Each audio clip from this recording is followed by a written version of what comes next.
les intellectuels congolais le malheur de la République démocratique du Congo.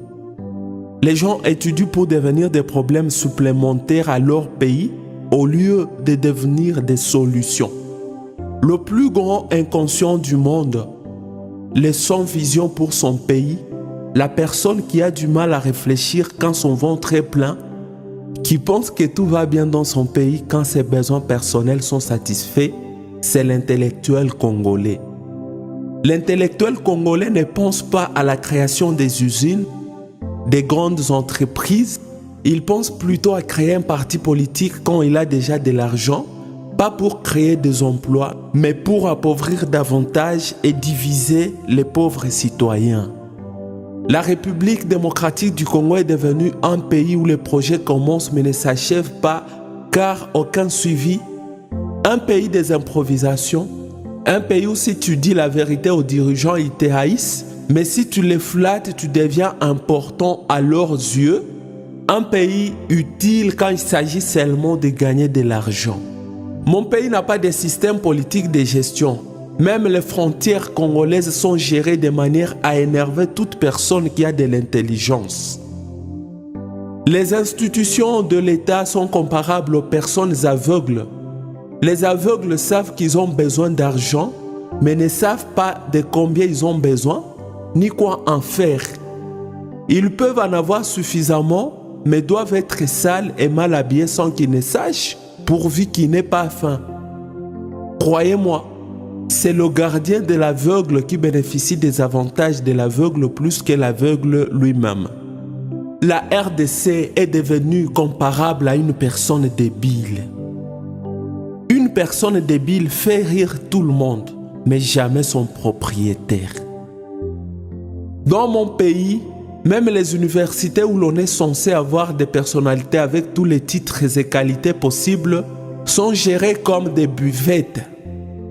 Au XXIe siècle, les universités n'ont même pas un système national de gestion pour échanger des informations, vous imaginez. C'est pourquoi les étudiants changent des universités comme des habits après avoir commis des bêtises. C'est pourquoi vous ne pouvez pas certifier un relevé des cotes d'une université congolaise. Même avec le système LMD, vous n'aurez résolu aucun problème tant que le mode de fonctionnement n'aura pas changé.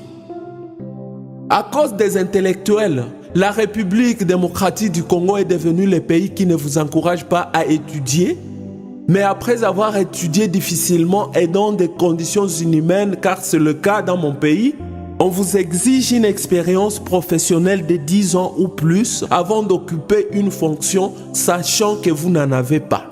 Une façon de condamner la jeunesse à ne pas s'épanouir. Et pourtant, l'expérience professionnelle d'un intellectuel congolais est comparable à un homme qui, à force de boire de l'eau pendant plusieurs années, il part se plonger dans un lac pour nager. Nous savons tous que c'est la noyade qui doit suivre. Les intellectuels congolais ont des expériences dans les vols, dans la routine, dans l'inacceptable. Bref, les pays favorisent ceux qui les détruisent. Imaginez des grands hommes d'un pays comme la RDC, où il y a toutes les ressources naturelles possibles. Ils portent des vestes fabriquées en Turquie, des téléphones fabriqués en Allemagne, des chaussures de l'Italie, chemises de la France, véhicules du Japon. Ils boivent les vins de l'Espagne, ils utilisent les chaises fabriquées en Hollande et ils sont fiers.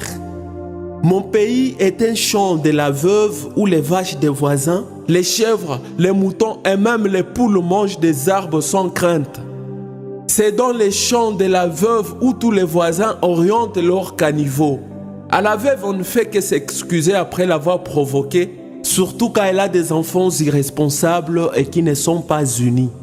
Mon pays a eu le malheur d'avoir des intellectuels qui ne s'identifient pas en fonction de leur pays, mais plutôt en fonction des hommes politiques.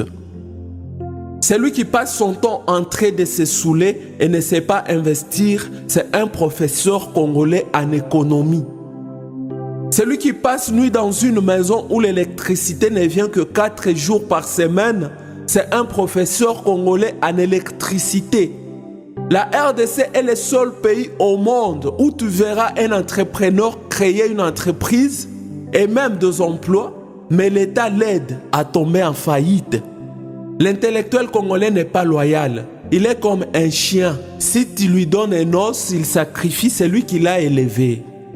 Les intellectuels congolais, dites-moi, comment vous sentez-vous quand vous affichez des programmes, des jours, des audiences, mais vous ne venez même pas au travail ces jours-là, et si vous venez, vous dites que vous n'allez pas recevoir? Comment vous vous sentez quand vous invitez des gens à venir vous saluer au travail afin qu'ils découvrent que pour vous voir, on complète une audience, même quand vous n'avez rien à parler par rapport à votre travail? Comment vous sentez-vous quand vous voyez des banques qui fonctionnent en République démocratique du Congo?